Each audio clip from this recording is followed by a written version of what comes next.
introduce Kevin Mead, National Director of Market Access Strategic Accounts for Novo Nordisk, Sean Stephenson, Director of State Affairs for the Pharmaceutical Care Management Association, Nathan Houdek, Commissioner of Insurance for the state of Wisconsin, and Dr. Mark Huth, CEO of Group Health Cooperative of South Central Wisconsin.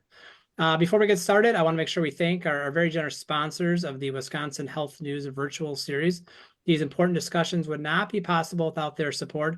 So a huge thank you to Aurora Healthcare, AARP Wisconsin, Anthem Blue Cross and Blue Shield of Wisconsin, Gunderson Health System and Bellin Health, Hush Blackwell, Quartz, and the Alliance.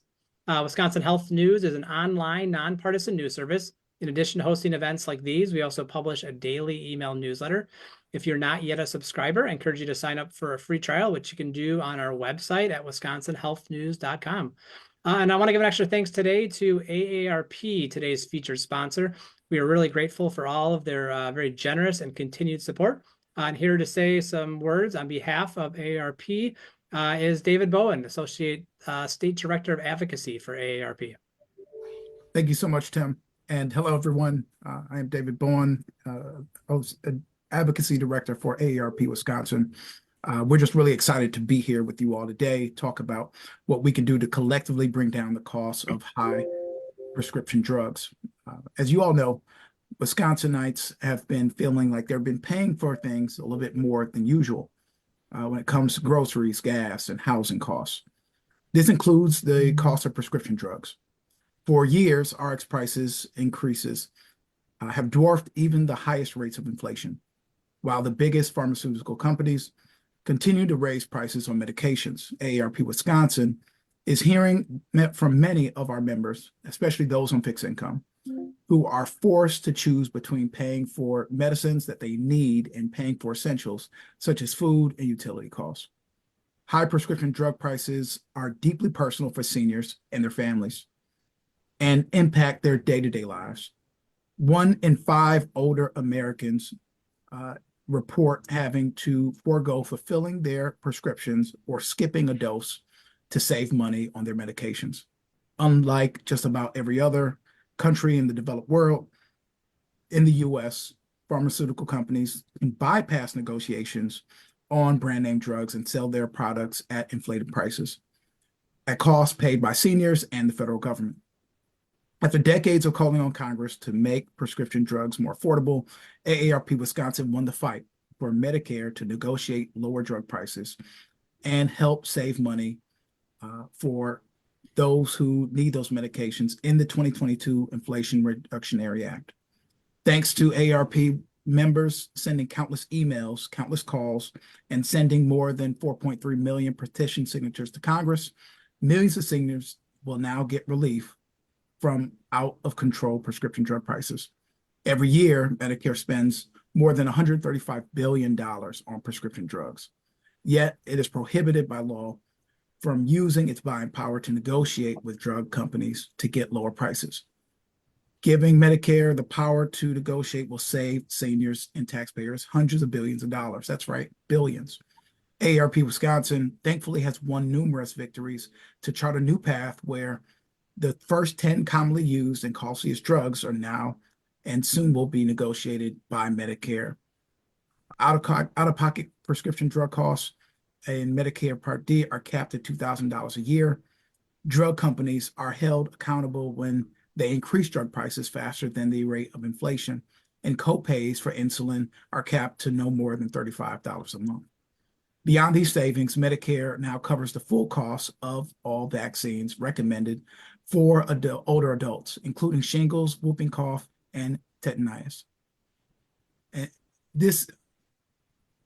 thanks to our efforts in the Wisconsin State Capitol, the once temporary 100-day prescription pandemic era rule is now permanent for Wisconsinites on senior care. A prescription drug and vaccine assistance program for Wisconsin seniors 65 and up to help pay for the medications they need. Thanks to this and to this change for seniors all over our state, they will all make less trips to the pharmacy and save money with lower costs. AARP Wisconsin is fighting for real reforms that would actually lower prescription drug prices and strongly supports addressing challenges in the supply chain that could exacerbate the problem. The bottom line is medications don't work if we can't afford them. These reforms are just a few steps to lower prescription drug prices and out-of-pocket costs. And AARP Wisconsin will keep fighting to make sure that all seniors can get affordable access to drugs that they need, not just for the 38 million members that we have and the 800,000 that we have in Wisconsin, but for everyone. It's time to get this done. Back to you, Tim. Great. Thank you, David. Some good words to get us started. So thanks again to you and to AARP for all of your continued and generous support to make discussions like today possible. And today's discussion is an important one. Patients across Wisconsin rely on innovative drug therapies for their health and well-being, but the rising cost of prescription drugs is threatening some of that patient access and squeezing healthcare budgets. It's also prompted finger pointing on who is to blame on how to move forward. So we have assembled a panel of experts today to learn more. We have a lot to talk about, so I'm just gonna get right into it. And Kevin, let's start with you. And I want to start with a little bit of a 101 on why a drug costs what it does. Can you just briefly walk us through that process that a drug company like Novo Nordisk goes through in setting the price of a drug? Sure. Thanks, Tim. And actually, thanks to the panel and also for including us in this discussion, because oftentimes we are excluded from a number of these discussions, and we do think that we have some value to offer in the discussion. So really appreciate having me be included. I think everybody's heard information going years back on the cost of developing drugs, the cost of distributing drugs. A 2022 World Health Organization analysis pretty much showed that the cost to develop a drug starts at about $400 million. It can go up to $4.2 billion. The average is about $1.8 billion. And that's taking it all the way through its development stages, its clinical trials, and getting it to a commercial stage. So that's a real cost, and that's certainly something that is part of the consideration. On top of that, manufacturers have overhead, which includes facilities. They have to store the medications. There are freight costs, tariffs, taxes, federal and local government procurement costs for the API, the ingredient cost. All of these are taken into consideration. Novo has one facility in Clayton, North Carolina. The facility investment is about $6 billion to actually have that facility produce the drug, warehouse the drug, and put it into a position. We have 17 manufacturing facilities. So as a multiplier around the globe, that is not an inconsequential cost. Then as you look at how to price your drug, you're going to look at statutory and non-statutory rebates, discounts, the fees that you pay to commercial payers and plans, the rebates and coverage gap discounts that you're going to pay in Medicare Part D, the rebates in a Medicaid program. You also have discounts under 340B, fees and discounts to pharmacies, wholesalers, and purchasers, patient assistance programs, and copay cards. So there's a lot of additional costs outside of, let's just say, sort of the commercial space that are taken into consideration when you're looking at the cost of a drug. The cost of the innovation is particularly important. Whether you have an innovative drug or you have a Me Too type drug can dictate where you might want to price it. I will say this. And this is SSR data. It's used by ICER, which is the gold standard for understanding the economic implications of drug delivery. For the past 5 years, the net increase in price for brand pharmaceuticals, keep in mind 90% of the market is generic, 10% is brand, has been at a 5.4% increase on average over the last 5 years. Now, if you were to ask that question in 2014, 2015, it was 3 times that amount. There were two price increases taken every year, but price increases have stabilized to a certain extent. The CPI is around 3.4% over the last 12 months. It was certainly raging out of control during COVID, but we're in line with that. In 2020, a lot of the big pharmaceutical companies got together and said, we want to make a pledge to not raise these prices beyond a certain factor. And then on top of that, when you look at the data, it's not the price. It's not so much the reference pricing that you need to be looking at. You need to be looking at the net cost of the drug. I see a lot of reference pricing out there, WAC, AWP, MSP, ASP, retail prices. There are layered in rebates and or discounts associated with those. So really getting to the net price is really important. And quite frankly, when I've looked at some data, it's suggesting that the net price increases, or at least the profitability of the drugs, have actually been mitigated by increasing rebates over time. So it's called, in our industry, the gross to net bubble. We have a gross cost, but the net cost, because of the rebate load and discounts rising, that bubble has started to eroding. And I'm not suggesting that there's not profitable drugs out there and that there isn't, a portfolio of medication that is high priced. But I just want to bring that out because it's not just the price, it's the net cost associated with utilization rates, persistency and compliance rates, medical possession ratios, the cost of the drug, net of the rebate. There's a lot of other factors that go into this discussion beyond just kind of referencing the price of drugs. Thank you, Kevin. How much does the kind of overall return on investment of a drug, how much does that factor into how the price of a drug is set? Yeah. Well, so ROI, I think you're referring to sort of the ROI associated with what it returns. Yeah, it's a difficult equation sometimes to get to that ROI. Sometimes you forecast incorrectly.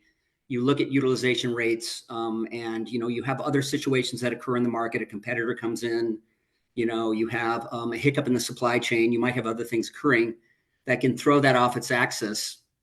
But generally speaking, pharmaceutical companies strive for finding novel therapies. You don't want to introduce a drug that's a Me Too drug. There's just no margin in that.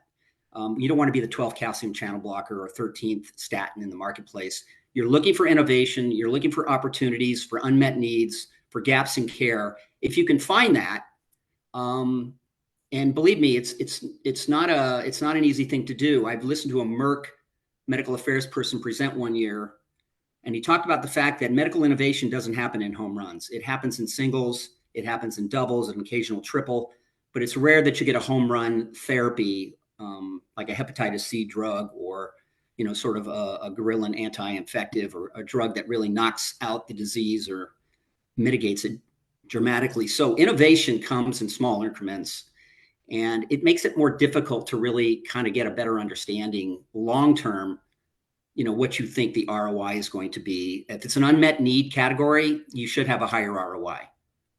If it's a highly competitive, commoditized category, your ROI is not going to be as great. Thank you. So Kevin, I want to stay with you for one more follow-up, and then we will move on to our other panelists and get some perspective from them. And you touched on this a little bit, but could you just talk a little bit more briefly, about the supply chain of a drug? Just kind of briefly walk us through, like what happens after a drug leaves a manufacturing facility, and then just kind of briefly how each of those parts of the chain impact the price, the cost of a drug. Yeah. Well, it's a great question. And, the supply chain players, the intermediaries, the people that have been in the middle of the distribution between a manufacturer and the patient, that's grown over time. There's a lot of other intermediaries that you didn't calculate previously being involved. We have a large number of point solution vendors now that have entered into this segment, have prescribing telemedicine arms that have become a component of this. You have other prior authorization organizations that have taken ownership of the prior auth process and sit in between the PBM potentially and the patient. You have, other intermediaries, PBM aggregators have proliferated. Then you have other organizations that have sort of moved into the supply space like Amazon or Civica RX, or Mark Cuban's Cost Plus. So that supply chain has grown over time. It generally used to just be four players. It was the manufacturer to the wholesaler to the retailer, and then as the actual fourth leg of it, the insurance company or the PBM who adjudicates the claims and manages sort of that side of it.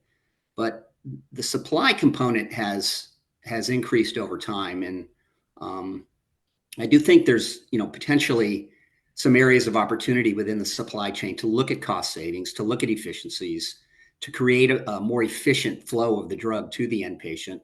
I think wholesalers are an area that people don't commonly think about. A lot of discussion is around the manufacturer and the PBM, but the wholesaler, sets generic pricing. They leverage price list increases, so they buy in deep before an increase and then basically bill out at the higher price. They compete in the specialty drug distribution. It's 30% of their revenue. That's a high cost, high rebate environment. And then they also have a play in either helping or possibly exacerbating supply shortages. So that's I think an area of opportunity, for all of us, is to look at building in some better efficiencies in the wholesaler side of the business. Thank you. Sean, what would you add to that? There's a lot there, but what is Kevin missing? Is that a good description of how a drug is priced? Yeah, no, Kevin did a great job, and I'll agree with him. One of the unlooked sources in the drug supply chain is the wholesaler at the end of the day. If the public policy goal is to lower the prescription drug cost, which this panel was, brought together for, you have to look at the total dollar breakdown of prescription drugs. So when you look at a total dollar spend of a drug, 65 cents goes to the manufacturer, 25 cents goes to the pharmacist, 6 cents to the PBM, and 4 cents to the wholesaler. So if you're trying to, again, the public policy objective is to lower the cost of prescription drugs, you have to look at the 90% of how that money is being spent to get that drug to market at the end of the day. But in terms of everything else, that's kind of what I see from my perspective, and I defer to others to weigh in at this point. Great, and we'll get certainly deeper into this, but Dr. Huth, I mean, just first, what do you think of the current drug pricing model? Well, thanks for this panel and thanks for the many perspectives here. And this is a complex issue. I run a nonprofit health insurance and healthcare delivery system, and I'm a family physician as well. And this is a topic that's very near and dear to my heart. And one of the big reasons is in talking with patients and talking with business owners who provide health insurance for their employees, we're on a path that is unsustainable. And many people are at the point where they cannot afford their medications anymore. They cannot afford to provide good health insurance to their employees. And I think David Bowen at the outset here gave us a lot of data that says exactly that. When I look at these high-cost therapies, in my mind, it's not a good news, bad news thing. It is a wonderful news, horrible news thing. Wonderful news in that we have therapies available to us that are life-changing, that are better than any tools we've had in the history of medicine. And that is a real testament to the development of these medications and therapies. That's a real, testament to the people that are looking for better ways to provide the best treatments for patients. But the cost is unsustainable. And I understand that there are a lot of costs, and well, I can imagine. I don't run a pharmaceutical company, so I don't know exactly what it is. But one of the things I look to is the national data that shows that many of the large pharmaceutical companies post a 20 or a 25% profit margin at the end after all of their costs have been taken out. And their shareholders are very, very happy because these companies do extremely well in providing dividends and profit to the shareholders. And I look at that and I have to scratch my head and say, I'm not sure that those incredibly high costs are worth it, especially when there is a huge profit margin in there, not only for the manufacturers, but PBMs and pharmacies and other things like that. And that cost is being borne by patients. That cost is being borne by anyone that has to make a health insurance premium payment. I've used this example in other places, but I think it's a very, very salient here. This idea that you can set the cost of the price of a pharmaceutical based on the avoidance of cost in the future is completely asinine. I think we should go back to the model where a manufacturer or a distributor, or wholesaler, or pharmacy looks at what their costs are for either creating or manufacturing the drug and distributing it, and then they put a profit on top of it, and that's what they should set. This idea that my Hep C therapy that I'm selling to you will prevent a liver transplant 40 years from now, and I deserve that savings is completely off base. I bought a hybrid RAV4 Toyota. I'm kind of a car guy, and I love the car, by the way, for anybody looking for a hybrid. But when I went to the Toyota dealer, they told me what their cost or what the price would be based on all of their costs. And when we got down to the final price, they didn't say, now on top of this, I'm going to charge you $10,000 more for all of the gas savings that you're going to enjoy over the life of this car. And that's the model that is pharmaceutical industry is pushing on us now. It doesn't make any sense. I'm all for the free market. I'm all for capitalism.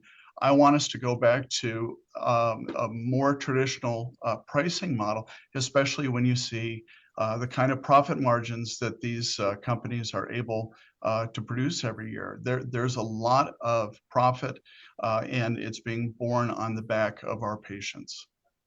Commissioner Houdek, you chaired a whole task force looking at prescription drug prices. As Kevin pointed out, prices are not increasing at the rate that they used to be, but drug prices, overall are still going up. What did you learn from that task force? Why do you think that drug prices are growing? Yeah, thanks, Tim. Appreciate the question, and thanks for pulling this panel together. As everyone's mentioned, obviously a very important topic, and I think it's good to bring different stakeholders together and talk about how we can find solutions to this issue. Yeah, so just as a refresher for everyone, so the Governor Evers had created the task force on reducing prescription drug prices in 2019. And between November of that year and August of 2020, the task force held a series of meetings, heard from a lot of different industry experts, a lot of different stakeholders about the challenges around high-cost prescription drugs, both from a kind of an individual patient standpoint, as well as the impact that high-cost drugs have on the overall healthcare system. And then we also heard from a number of groups and other states about the public policy initiatives that are being advanced in other states to address some of these issues. And since that time, it's been almost 4 years now. Here in Wisconsin, the governor has included a number of the recommendations that came out of that task force in his last 2 biennial budget bills. And unfortunately, those policy proposals have not been advanced in the legislature. But we continue to see traction on these issues in other states. We just saw Florida become the first state to be approved to import drugs from Canada by the FDA. We continue to see more states adopt prescription drug affordability review boards. There's more action around PBMs. I'm sure Sean can talk about that for hours on end. And it's red states, it's blue states, it's states on the West Coast, East Coast. And to me, this shows that this is a really important issue still. Policymakers across the political spectrum, across the country, are trying to figure out, how do we enact policies? How do we take steps to make prescription drugs more affordable? Make sure that people can get the drugs they need so they can live happy, healthy lives. And, to Dr. Huth's point, it's great that these new medications are coming to market, but if people can't afford them, and if they are having a significant impact on the overall cost of healthcare, that's a major problem. So, we will continue to have this discussion. Obviously, the legislative session in Wisconsin has wrapped up for this year, but we're already looking ahead to the next session, the next biennial budget period. We'll be working with the governor again and his staff on what prescription drug accessibility and affordability initiatives we can advance and hopefully have a more favorable legislative reception as we go into next session and move some of these policy priorities forward. And I'll also say, that's just at the state level, what I've been talking about in terms of a lot of advancement. We're seeing at the federal level, the Biden administration is taking steps, obviously allowing Medicare to negotiate some drug prices. There are some big steps being taken. And really, that's where a lot of the action needs to happen and needs to start to have a meaningful impact. We know that some of the issues around patent abuse, around kind of consolidation, lack of competition in the market, these are issues that the federal government needs to address, and it's encouraging to see that there has been some traction on these issues, and hopefully we'll continue to see that traction continue. Thank you, Commissioner. Sean, a lot of tension is placed on pharmacy benefit managers. Some blame is placed on pharmacy benefit managers for their role in increasing costs. We had a whole panel earlier this year looking at the role of pharmacy benefit managers. How do you respond to some of that, this extra attention, blame for your role in increasing drug prices? And what do you think are the main factors driving drug prices? Sure, and thanks for the question, Tim. And as a reminder to level set, PBMs are the only entity in the drug supply chain that works to reduce costs at the end of the day. Drug manufacturers are looking to, make profit. Pharmacies are looking to make profit. But at the end of the day, PBMs are hired by employer sponsors that provide benefits to their employees at the end of the day. And it's also worth noting that PBMs are not mandated to be used by anyone in this country, in the state, or any employer doesn't have to use one. We cover about 3/4 of the country, 275 million Americans, because of the proven ability we have shown and demonstrated to reduce prescription drug costs for our customers at the end of the day. I think a lot of times PBMs are brought to the attention of legislators because of it's a business-to-business entity. You don't really know about it. A legislator's not going to get a call complaining about their PBM, and because we're a business-to-business entity, and our customers at the end of the day are the employers who provide the benefits to their employees. So that's where I think it's a lot of unknown, and we are definitely making our presence more aware at the state houses, talking about who we are, what we do, and once we explain that, the heads start nodding on the committee panels in the legislative offices about, oh yeah, that makes sense. Now I see why you're a part of the system. But I think it's all derived from misperceptions and misconceptions at the end of the day, because again, as we are not not necessary, but are hired by out of proven ability to provide value to our customers. Otherwise, we would not exist. And then, Sean, so then what do you think are the biggest factors driving increasing drug prices? Yeah, it's a myriad of a lot of things, but at the end of the day, the only entity that has the power to set the price for prescription drug are the drug manufacturers. At the end of the day, they are the ones that determine, as Kevin had stated, the list price. At the end of the day, they are the ones putting the price tag on their drugs. Kevin, how do you respond to some of this? Yeah, well, I think one of the things that becomes a problem, and again, I'm going to refer back to this. I just did a presentation for a large benefit consultant house. I looked at media sources, I looked at articles, I looked at blog posts, I looked at LinkedIn, and I tried to reference the price of one of the drugs that we make to see how it's being referenced in the marketplace. I found 17 different prices. None of them were accurate from the net price of the drug. All of them were used in such a way to kind of convey, look at how expensive this drug is. But again, if you're not looking at it in the context of list price or reference price, less all the discounts to get to the net price, then it becomes a problem. And I think for commercial employers and folks that kind of operate in that space, a big part of the problem that I see is a lot of this is rolled up into rebate guarantees. So we're going to give you a brand rebate guarantee at a certain dollar amount. I understand why that's done. It makes sense. It's efficient. It helps. We're taking all the brand drugs, we're taking all the rebates we get, and we're going to give you an average on a rebate guarantee. What happens is the higher cost, higher rebated drugs have a rebate much higher than that guarantee, and yet it's being looked at in the context of, oh, I see this $250 guarantee, and yet that drug might be offering a $700 rebate. So that is a component that's a problem. And until we look at this in the context of, does it make sense to do an NDC line item pass through to look at the real rebates that are being passed through the system, just to get a better line of sight?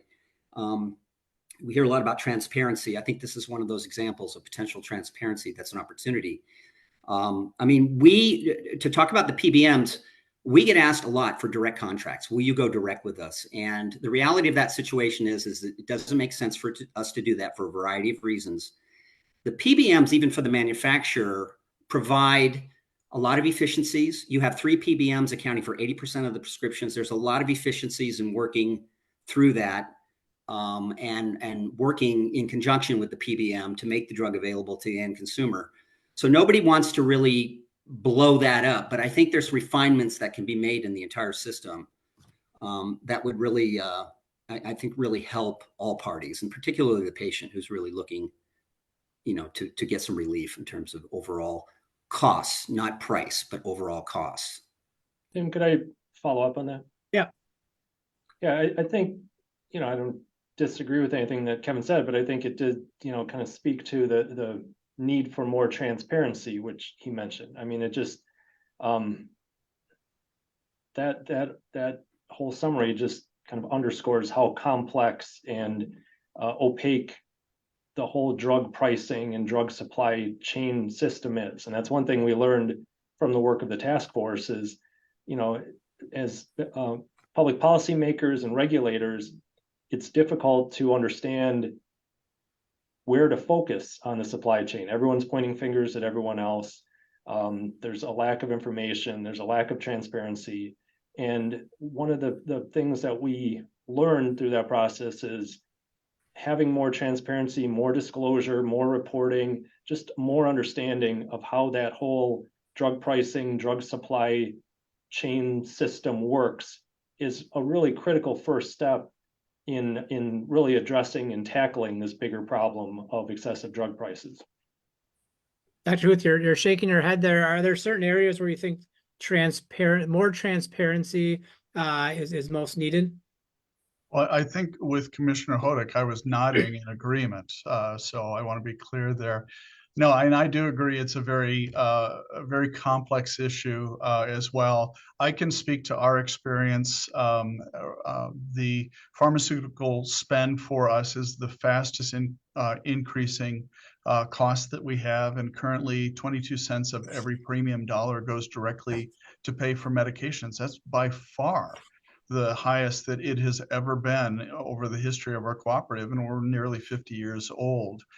When I was chief medical officer, I used to sit with our pharmacy administration team and look at the different statin medications and look at, ask the question, this one that is $375 or $500 more a month, is it worth going to that versus this lower cost one? That's now a quaint story that Grandpa tells, around the fireplace. When in the last week, treatment for hemophilia will cost $3.5 million per dose. Now, it's a wonderful medication for a very difficult disease state. And I both celebrate the fact that this therapy is going to be available, and I also have no idea how the medical establishment will ever pay for a medication that's that expensive. And again, I go back to what is published as far as profit margin net of all rebates and all costs. There is still a lot of profit being made, and as a consumer and as a business owner myself, and as someone who wants to see a rational, logical, sustainable healthcare system, I have to ask the question: are we not paying too much for medications, and what can we do to get those prices down? Kevin, Novo Nordisk is in the news a lot today because of its drugs Wegovy and Ozempic. And Ted's kind of follow up a little bit on Dr. Huth's comments. I want to focus on these drugs for a little bit, in part because we're lucky enough to have a Novo Nordisk leader with us today, but also because I think these drugs really represent the different sides of this complex discussion. These are drugs that are having a real impact for patients that struggle with obesity. We had a panel on this topic last year, highlighting just how the whole field of obesity is really undergoing a major overhaul. And a big part of that is due to the effectiveness of these therapies. Oprah is using weight loss drugs, but they also cost a lot of money. So much so that Congress is investigating their price, and insurance companies and state governments have been hesitant to cover them.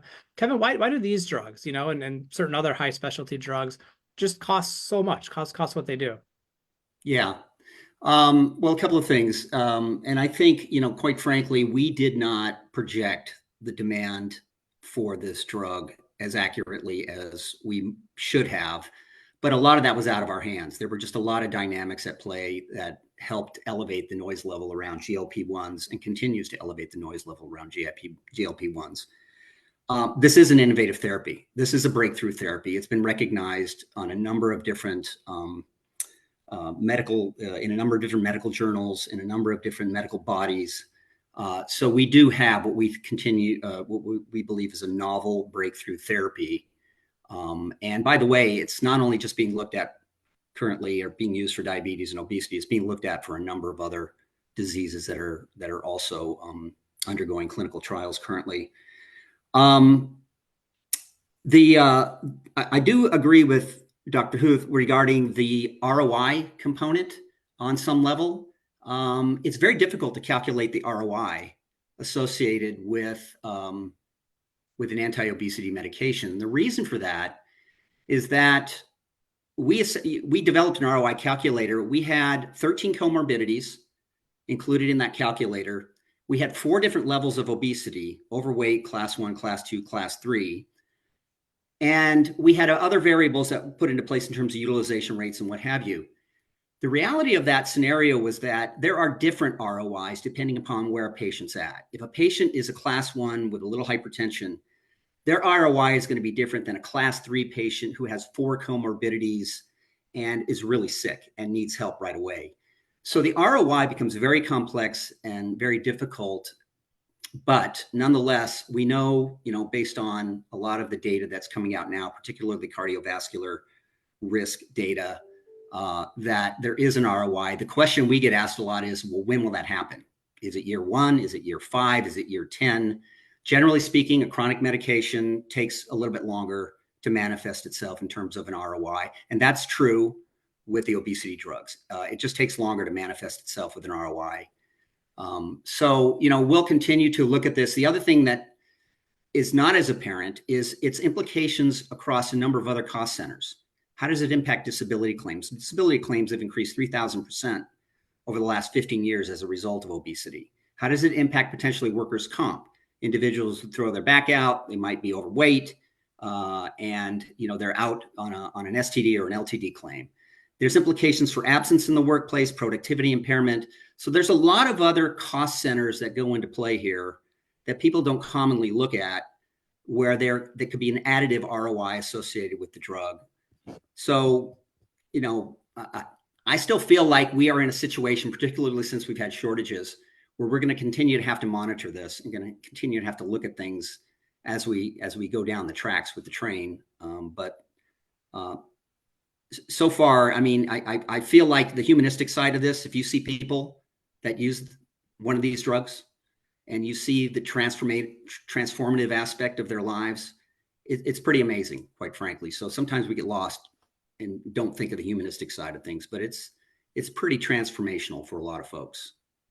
Commissioner Houdek, you serve as you serve on the group insurance board, which has opted against covering obesity drugs for state employees, despite pleas from doctors and patient groups. Can you talk a little bit about how that decision has been reached, and and what factors you weigh to reach that? Sure, and this is, we've had an ongoing discussion about this coverage topic for the last couple of years, I believe, and maybe longer than that. And at the end of the day, it really comes down to the statutory limitation that the board has in terms of adding new covered benefits that add a cost without having an offsetting cost savings. And to date, we haven't had sufficient data information provided to the board that would essentially show us that there is cost savings that would be offset from the fairly significant additional cost from covering the GLP-1s. So really, that's where the decision comes down. We'll continue to look at that as in future years as we have more information, and maybe next time we do a study and analysis, we'll be able to show that there is cost savings, and we're comfortable both from adding as a covered benefit, but then also meeting our statutory requirements. And it is a challenge, because I think, as we've all kind of touched on, we recognize the benefits here. Like Kevin was saying, I mean, there is a transformative element to these drugs, and clearly a benefit to people who can take them, but we have to, statutorily, we're obligated to follow, what our requirements are in terms of adding new benefits. So that's really where it comes down to. Dr. Huth, does group health cover obesity drugs? Why or why not? And you talk a little bit about how you make a decision to cover a drug like this. Yeah, so currently we do not cover it for weight loss alone. We do cover it if there are other chronic comorbidities that need to be taken into account, and there are not alternative therapies that are getting us the outcomes that we want. So yes, we do have patients on these medications, but we're not currently covering them for weight loss alone. And I agree with Commissioner Houdek. I think we need to have more data about what the savings would be before I think we change our mind on that. And we're always open to the possibility that new data will come in that may influence us. I will say again, though, that I think tying the price of any therapy, and I don't want to single out only pharmaceuticals, because we have issues with medical technology, we have issues with radiology equipment, and prosthesis for joint replacement and things like that. So there are a lot of places where we need to address costs, but tying the price of a therapy to the future savings that you may or may not realize, I think is very, very difficult. And I think it's very, very dangerous. I would rather drug manufacturing and distribution follow the same model that literally every other manufacturer and service industry does, which is, what does it take to create this and get it to my market and to warranty it, and doing all the cover all the costs that I will have, and then what's a reasonable margin to put on top of that. I think it gets very, very difficult and overly complicated when you try to tie your drug price to the potential savings 10 or 20 or 30 years down the road. So I want to shift. I want to shift to what's being done, what more can be done to address costs. Sean, you spent a lot of time in state capitals across the region. What more do you think policymakers can do to tackle costs? Sorry, I had to come off mute.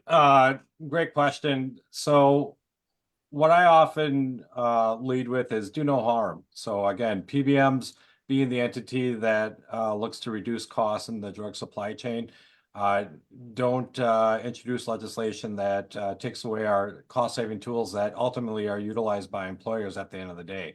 Some of them are significant, and when a legislature comes in and they hear from a patient, and there's a story behind it, like for example, let's talk about copay accumulators. Legislators will often hear from patient groups that need this drug and these copay coupons help. But at the end of the day, PBM is simply the administrator of the plan that is being put together by that person's employer, traditionally their employer who's providing the benefit. And the employer has asked that the accumulator be in place simply because they want to control costs.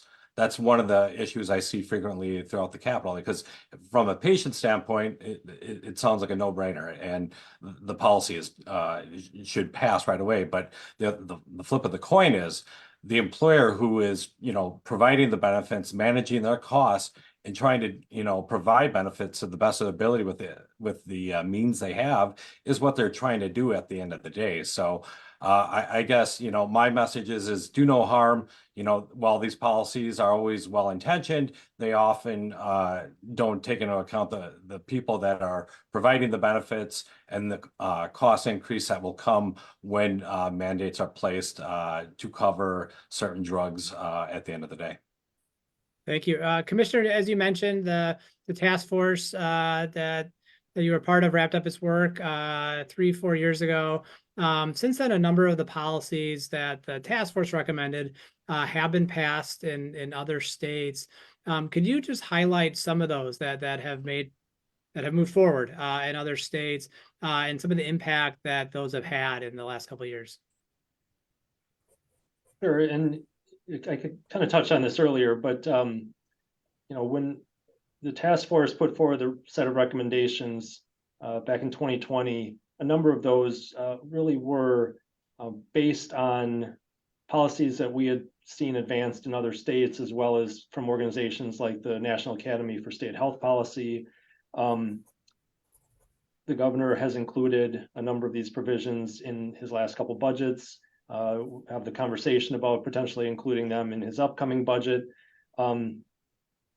But as since we haven't had the opportunity to get those policies adopted here in the state, to your point, Tim, we are watching what other states are doing in terms of, I think we're up to 8 or 9 states now that have adopted prescription drug affordability review boards. And there's a number of different components to how those are structured, but essentially looking at trying to keep down the cost increases of certain drugs and just put certain guardrails in place that will help ensure that drugs are affordable for individuals living in those states. We touched on the prescription drug importation program, which Governor Evers has put forward. I think, again, 8 or 9 states have passed laws and are in the process of applying to the FDA for approval to implement those importation programs, with Florida being the first one. We've seen, I think Connecticut just passed a law that has them join kind of a bulk prescription drug purchasing program that's run out of the state of Oregon and Washington, called, I think it's Array RX. And again, Governor Evers has a similar proposal around a bulk purchasing program here in the state, as well as going back to kind of the transparency that we had talked about. A number of provisions that would ensure more transparency in terms of how the various players in the supply chain operate, understanding how the costs move through the system, what the kind of profit margins are, licensure for some of the entities that operate in the prescription drug supply chain. And what this really gets at is, not to use an overused term, but there is no magic bullet, right? Especially when we're trying to address this issue at the state level. And so what you've seen is states try to address this issue of excessive prescription drug costs and lack of accessibility by taking a lot of different measures. And so far, we haven't seen one that is the answer, but it's encouraging that we continue to see states move forward with these different proposals. And hopefully, as some of these things like the prescription drug affordability review boards, the importation programs, once these programs mature a little bit, we'll see some benefit. And states like Wisconsin can learn from those and hopefully enact similar programs going forward. What do you think is preventing some of these policies from moving forward? Some of these policies that have moved forward in other states from moving forward here in Wisconsin?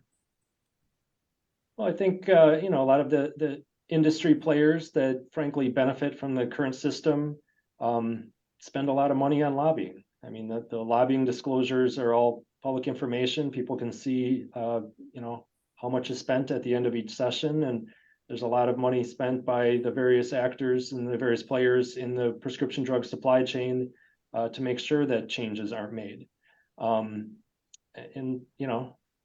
It's understandable, but it's also frustrating. And that's where, as we look to the upcoming legislative session, obviously we have an election happening later this year. And, maybe we have a more favorable makeup of the legislature as we go into next session, and some of these proposals will get a little more traction. But so far, I will say, some of the reforms around kind of PBM business practices have gotten bipartisan support the last few years in Wisconsin. Obviously, we had the first kind of set of PBM licensure and disclosure requirements that were put in place in, I believe, 2021. Since then, there's been legislation that would have put additional kind of regulatory guardrails and requirements in place that has been advanced, but not passed and signed into law yet. But I anticipate we'll continue to see more action in that space. So that has been one place where we've seen bipartisan agreement. But beyond that, some of the other proposals I've mentioned really have not seen a lot of support from the majority party in the last few years. And again, we have another session coming up next year, and we'll see if we can get some traction and get a little more movement as we go into next session. Thank you. Kevin, as the commissioner highlighted, the governor of Wisconsin has proposed a drug importation plan. This is something that has been passed in some other states. Could you just talk a little bit about what impact you think something like that would have on costs? Yeah, and I can also say, I mean, one of my favorite lines in Apollo 13 is when everything is kind of out of control and going wrong. The staff comes up to Gene Cernan and says, "Hey, this could be a catastrophe." And Gene Cernan stops everything and he says, "What do we got that's good on the spacecraft?" So I just want to spend 1 minute here to talk a little bit about what's happening. We got a long ways to go, but insulin prices have come down 75%. Biosimilars have been expedited in the system. So you have biosimilar entrants for huge cost drugs like Humira that are now on 30 to 40% of all formularies. We talked a little bit about the American Rescue Plan Act, which essentially removes the AMP cap 1/1/2024. So Medicaid systems will be able to negotiate greater rebates. In some instances, our industries looked at it and said some of these drugs are going to actually possibly be accountable for 100% rebate. So we sell it at $1, we have to give $1 back. So those are going to help. The IRA has two different levels of impact, mainly in Medicare, with the coverage gap incentives that they put into place, and also the price being raised above the CPI. We have the cell gene therapy access model. Sickle cell is now being looked at by the Health and Human Services Department as the entry point to helping negotiate better prices. And the one thing about that's really important to keep in mind is 2 to 3% of the volume of prescriptions account for 53% of the total cost increases. That's specialty pharma. That's the really high cost biologics, injectable drugs that are used in the physician's office, sometimes a medical benefit, sometimes a pharmacy benefit. That accounts for a very large percentage increase overall, and it's only 2% of the total volume. So we can find ways to better address that. We're going to make a dent in the whole system. I think the reimportation issue is important. I know there are 7 states, I think, that have either petitioned or are in the process of petitioning. The one thing about that is their accountability for making sure that the drugs are safely supplied, that there's accountability, there's adverse event reporting, that there's all the things that are currently going on in the marketplace. The states are going to have to be accountable to manage that. And I also think I've listened to some folks in Canada talk about the fact that It's not that the Canadians want to just open the doors open. They're concerned about actually supply shortages in Canada as a result of reimportation to the United States. Select medications, not every medication. Obviously, there's a lot of very inexpensive medications that it makes sense for folks to take a second look at. But I still think that even with reimportation today, as it stands, it's illegal. It's not legal to reimport drugs into the United States. But as it stands, I think that movement is going down the tracks. I think it will gain momentum on some level. I still think there's a number of encumbrances to just thinking we're just going to reimport all these drugs and we're going to save a ton of money. There's still a lot of accountability that has to come along for the ride, but that part of the system, I think, will evolve over time. But the door is open for that. So why? And this is a big question, and we're out of time. And I want to get one last question after this. But just briefly, Kevin, why do drugs cost so much less in other countries than here in the U.S.? Well, I mean, the one part of that that's always been the issue, by the way, I mean, this has been an issue for 20, 25, 30 years now, is that you have other countries who will set the price that they will pay. So the implications around that is we're not going to pay any more than this amount of money. And that's not a free market enterprise environment like we have here in the United States. Now, people look at that and say, that's great. We'd like to see that happen in our country, where there's price setting and price fixing. But, the other implication around something like that is there are 14 governmental bodies that regulate drug distribution in Canada. Their formularies in many of those governmental bodies are skinny. I mean, essentially the medications that are available to those individuals are limited. I'm not saying that they're not reasonable, but they are very limited. So there are medications, that they cannot get under a reimportation type or under kind of the pricing model that they've set up provincially there. Great. So we have run out of time, but to sum things up, I want to just ask one final question, and I'm hoping each of you can briefly answer this. And Kevin, we'll stick with you to answer first. But if you had to single out one solution out of the many things we've talked about, that we didn't talk about, if you had to single out one solution that would make an impact on drug costs, what would it be? Well, yeah, we could spend 20 hours on that. Yeah. Well, I mean, I think other than a lot of the discussion today, which touched on a number of issues, I'm just going to say, I really believe that the role of the pharmacist in general is underserved in our country. The pharmacist has a much bigger role to play in helping manage diseases, which would hopefully mitigate costs downstream and would effectuate cost offsets. The retail pharmacy environment right now is just difficult. It's stressful. There's not enough people to manage. We need to figure out a way to elevate the number of pharmacists we have, get more into pharmacy schools, get them into the marketplace to support our patients. Providers are stretched. They don't have enough time to spend with patients. They could be a critical part. And I think it really equates more to the cost management and cost offsets that they can affect versus affecting the price in general. Thank you. Sean, you're next. If you had to single out one solution that would have significant impact on drug costs, what would it be? Yeah, and Tim, thank you for organizing the panel today. Appreciate the discussion with all the panelists here, and I think it's been a good one, and hopefully more in the future. So I'll be real quick. I said it once, I'll say it again. Do no harm. Don't hamper our abilities to be innovative and find new tools that help reduce costs, so that patients at the end of the day are paying less for their prescription drugs. Thank you, Dr. Huth. What do you think?